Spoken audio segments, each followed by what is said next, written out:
Hello అండి, మనం night నానబెట్టుకున్న రైస్ని అన్నం వండుకోవాలి. చిన్నపిల్లలకు తినిపిస్తాం చూడండి, అలా వండుకోవాలి. ఒకసారి చూడండి, ఇలా చేయికి పట్టుకొని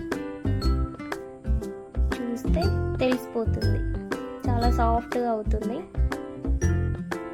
తర్వాత దాన్ని దింపుకొని మంచిగా రుబ్బుకోవాలి.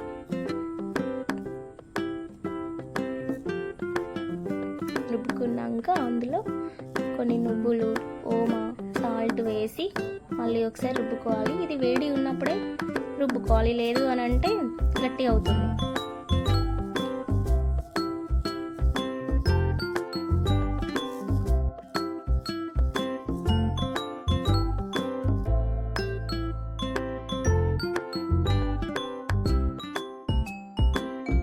ఇలా అయిందండి. మనం మురుకుల దాంట్లోకి వేసుకోవాలి.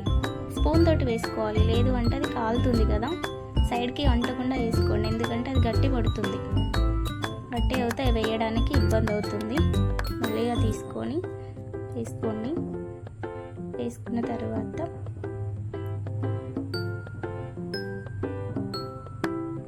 ఇలా వేయాలి. కాకపోతే అది నాకు కొంచెం టైట్గా వచ్చింది, మీరు ఏమనుకోకండి, మీరు మంచిగా వేసుకోండి. నాకు చాలా ఇబ్బంది అయింది అవన్నీ తీసేసరికి, సో అవన్నీ తీయలేదు, వేసేసరికి చూపించాను. మీరు మాత్రం మంచిగా వేసుకోండి. మనకున్న ఎండలకి 1 డేలోనే ఎండిపోయినాయి.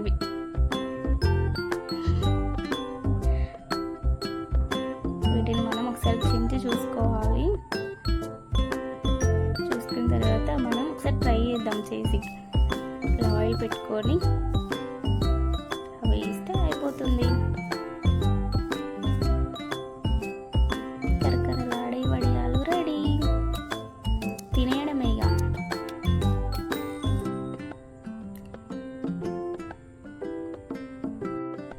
చాలా రోజుల తర్వాత వాయిస్ ఓవర్ ఇచ్చా, ఎలా ఉందో చెప్పండి, కామెంట్ చేయండి. ప్లీజ్ సబ్స్క్రైబ్ చేసుకోండి.